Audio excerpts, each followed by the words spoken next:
जी नमस्कार मैम। सबसे पहले आपके माध्यम से यहाँ उपस्थित सभी लोगों को, और जैसा कि आज बाबा साहब भीमराव अम्बेडकर की जयंती है, उनको उनको कोटि कोटि नमन।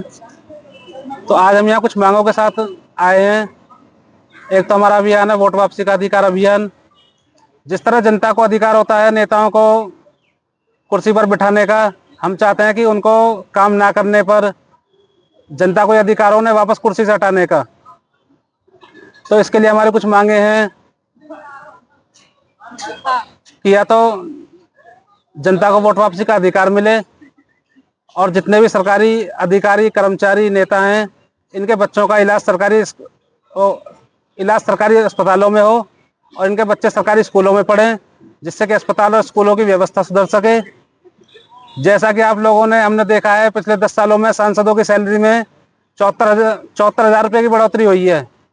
आज उनकी सैलरी 1,24,000 रुपये सैलरी है, और दुनिया भर के उनको भत्ते दिए जा रहे हैं।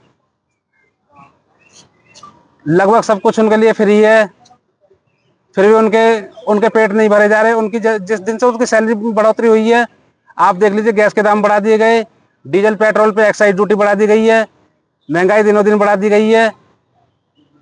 तो इसके लिए या तो देश भर में न्यूनतम वेतन 75,000 रुपये लागू हो, या जो इन्होंने आम जनता के लिए वेतन तय किया हुआ है कि उनकी पारिवारिक आय 1,80,000 रुपये से ज़्यादा नहीं होनी चाहिए, तो इसी तरह इनकी भी या तो सैलरी 1,80,000 रुपये हो, और ये भी 5 किलो राशन ले, हमें कोई एतराज़ नहीं है।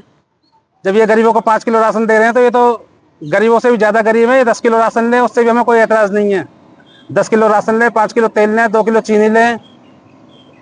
अगला है, हाँ जी, एसी के लिए आंदोलन है कि हमने देखा है बच्चे गर्मियों में मरे होते हैं, जबकि सारे सरकारी कार्यालयों में, सरकारी आवासों में एसी लगाए हुए हैं। तो या तो बच्चों के लिए सरकारी स्कूलों में भी एसी लगाए जाएं, या संसद, विधानसभाओं, सभी सरकारी आवास और सरकारी कार्यालयों से भी एसी हटाए जाएं। और अगला है, जिस तरह से आज पेटीएम से सारे काम हो जाते हैं, आप देखते होंगे, उसी तरह से डिजिटल ऐप बनाए जाएं, संसद ऐप, जिसमें संसद अपने सारे बिल अपलोड करे। जो भी टेंडर होते हैं वो टेंडर उस बिल पे हों। हर 21 साल का वोटर उस ऐप में लॉगिन करे, सीधा बिल पे वोटिंग करे। और इसी तरह से फिर ये बिल बनाए जाएं कि किस सांसद को कितना पैसा दिया, किस सांसद ने कहाँ पे कितना पैसा खर्च किया। इसके बाद विधानसभा, नगर पालिका, ग्राम पंचायत, इस तरह के ऐप बनाए जाएं, जिससे कि पारदर्शिता लाई जाए। तो हमारी सरकार से बस इन्हीं मांगों पे आज का हमारा धरना है। जी, वोट वापसी का अधिकार यही है कि जनता को बेला फुसलाकर, बरगलाकर, झूठे झूठे वादे कर कर वोट लिए जाते रहे हैं। आज़ादी के बाद से अब तक शायद ही जनता से किया हुआ कोई वादा पूरा किया गया हो। तो और ये ना जाने कौन से धरातल में, रसातल में जीतने के बाद गायब हो जाते हैं, जो ये 5 साल तक सूक्ष्मदर्शी यंत्रों से भी नहीं दिखाई देते। तो ऐसे नेताओं को, और कुछ हमने 10 साल में ये भी देखा है कि इतनी जल्दी हम लोग कपड़े नहीं बदल पाते जितनी जल्दी नेता दल बदल जाते हैं। तो ऐसे लोगों को सबक सिखाने के लिए जनता के पास अधिकार हो कि उनको जिस तरह बैठाया है, उसी तरह से अपने वोट वापसी के अधिकार के साथ कुर्सी से वापस उतारा जा सके, जिससे भ्रष्टाचार मिटेगा। आज इन्होंने जनतंत्र को धनतंत्र बना दिया है। अगर हम पीछे के जाएं, शास्त्री जी, अटल बिहारी जी जैसे गरीब परिवारों के लोग नेता आज नहीं बन सकते, क्योंकि ना किसी के पास करोड़ों रुपए की टिकट होगी, ना करोड़ों रुपए प्रचार के लिए होंगे। तो आज ये ऐसे लोग राजनीति में नहीं आ सकते। राजनीति को उन्होंने व्यापार बना दिया है। करोड़ों रुपए के टिकट लेंगे, करोड़ों रुपए प्रचार में खर्च करेंगे। तो जो लोग करोड़ों करोड़ों रुपए खर्च करके राजनीति में आएंगे, वो कहाँ से देश का विकास करेंगे। तो ऐसे लोगों को कुर्सी से हटाने का जनता को अधिकार हो। इन्हीं मांगों के साथ हम आज यहाँ बैठे हैं। तो आप ये 3 क्यों आए हैं यहाँ पर? जी, असल में आज जयंती में कुछ लोग हमारे फंस गए। लोग ज्यादा आने थे, लेकिन कोई नहीं, हम 3 आ गए। अभी हो सकता है थोड़ी बहुत देर में और भी आ जाएं। तो लगता है आपको ये जो आप मांगे रख रहे हैं, सरकार अपने खिलाफ अपनी नीतियाँ लेकर आएगी? जी, सरकार नीतियां नहीं लेकर आएगी, लेकिन फिर हम वोटर को जागरूक करेंगे। अभी हमारी मांग ये सरकार के साथ है। इसके लिए चाहे हमें घर घर जाना पड़े, देश भर में जाना पड़े, टीम बना के हम लोग ये काम भी करेंगे। फिर हम वोटर को ये चीज समझाएंगे कि जिस तरह से वोटर मार्केट में कोई सामान खरीदने के लिए जाते हैं, भले सब्जी, जिस तरह 1 किलो सब्जी लेने के लिए पूरा ठेला तहस नहस कर देते हैं, कि नेता चुनते चुनते वक्त क्या हो जाता है कि जब वो जाएं उनसे इस चीज की मांग करें कि भाई अगर आप हमें पसंद नहीं आए हम वापस कर देंगे। तो इससे जो भ्रष्ट लोग होंगे वो राजनीति में नहीं आएंगे। आप बोलो तो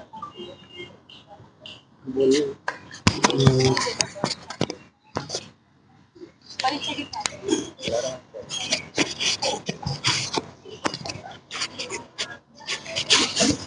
कहाँ लगेगी खोलो।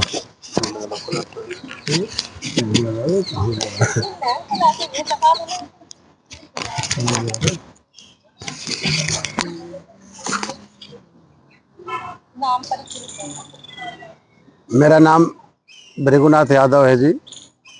मैं अखिल भारतीय मानवतावादी पार्टी का राष्ट्रीय उपाध्यक्ष हूँ और ये मेरे को इनवाइट किए थे तो मैं इसमें भी आया हूँ इनका सहयोग में। आप कहाँ से हैं? मैं फरीदाबाद से आया हूँ।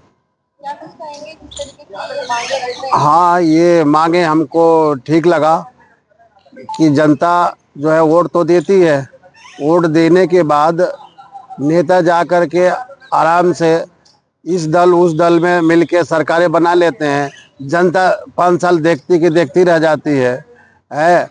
जबकि संविधान में सारा व्यवस्था बनाया गया है और ये लोग वोट ले करके और जनता को 5 साल गुमराह करते रहते हैं। और लोकतंत्र पर धनतंत्र का कब्जा हो गया। जो पैसा लगाता है वो पैसे कमाता है, पैसे कमाने की नीयत से नेता बनता है।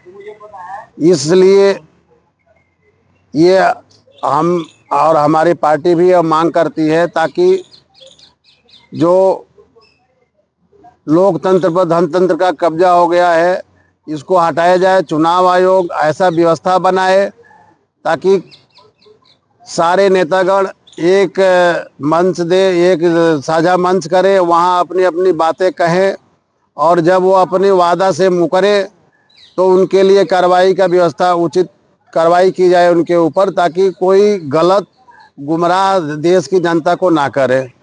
ये हमारी मांगे हैं।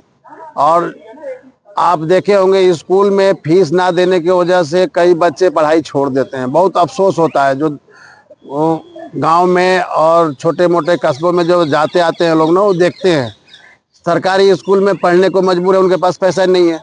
तो सरकारी स्कूल पर भी मैं कह रहा हूँ, सरकारी स्कूल को ऐसा क्यों नहीं बनाया जा रहा है कि उसमें प्रलोभन के साथ लोग और पढ़ने जाए, बच्चे और औरों को भी बच्चे जाए। हमें देखिए, एजुकेटेड टीचर सरकारी स्कूल का होता है, प्राइवेट स्कूल का टीचर कहीं से भी कोई डिग्री वाला नहीं होता है। ज़्यादातर मैं देखता हूँ कि प्राइवेट स्कूल का teacher high school inter BA तक करके नॉन टीचर जो है वो भी जाके वहाँ पढ़ाते हैं, अच्छी खासी फीस लेते हैं, लेकिन वहाँ पर क्वालिटी बढ़िया मिलती है, लोग फीस देते हैं, पढ़ाते हैं। अब आम जनता से अगर हम कहते हैं कि भाई फीस देने का उसका गौर नहीं है। अभी कल की घटना है, मैं न्यूज़ में पढ़ा, वो प्रतापगढ़ में कोई प्रजापति कोई लड़की थी, वो फीस ना दे उसके माँ बाप के हो जाने की वजह से वो मर गई, घर पे आके फांसी लगा करके वो मर गई। अफसोस हुआ जब मैं सुना, इसको पढ़ा उसको, तो कि ऐसे ऐसे हो रहा है। अब ये आम पब्लिक में कहते हैं तो वो ये लोग ना सोच समझने वाले लोग यही कहते हैं यार उसके पास पैसा नहीं था तो वो क्यों लिखवाया था प्राइवेट स्कूल में। तो ये हमारे देश का ना नेता को और जो भी कार्य करने वाले हैं, जो शिक्षा विभाग को देखने वाले, उनको क्यों नहीं सरकारी स्कूल को इस तरह से इस ढंग से भी व्यवस्था की जाए। उन लड़कों जाओ पानी का नहीं पीने के मिलेगा। स्कूल इतनी अच्छी बना रखी है कि प्राइवेट स्कूल में जाने की जरूरत नहीं है और एक तरफ प्राइवेट हाँ, स्कूल खोले जाते हैं। या फिर ऐसा व्यवस्था उस पर बनाए सरकारी स्कूल का ताकि उसमें रहन सहन बढ़िया वातावरण मिले, इनके भी बच्चे जाए, सबके बच्चे पढ़ें। उसको डेवलप क्यों नहीं किया जा रहा है? उसको अनाथालय की तरह से जैसे छोड़ा जा रहा है। मैं अनाथ कह रहा हूँ, वो गड़बड़ बात हो रही है, लेकिन कहने का मतलब कि इस तरह से नहीं होना चाहिए। उसको और कुछ, जैसे अभी इनका मैं सुना कि इन्होंने कह रहे हैं कि उसमें एसी लगाया जाए। उनके परिवार को, जो सरकारी स्कूल में बच्चे पढ़ रहे हैं, उनके परिवार को अगर आप हॉस्पिटल का व्यवस्था वहाँ पर कर देंगे आसपास में, तो मैं समझता हूँ कि जरूर लोग उसमें उसका लाभ लेने के लिए भी पढ़ाएंगे। लाभी जैसे हमारे देश में नेता लोग लाभी हो गए हैं, एक बिजनेसमैन, तो कहा जाता था कि बिजनेसमैन ऐसे ही पब्लिक तक चले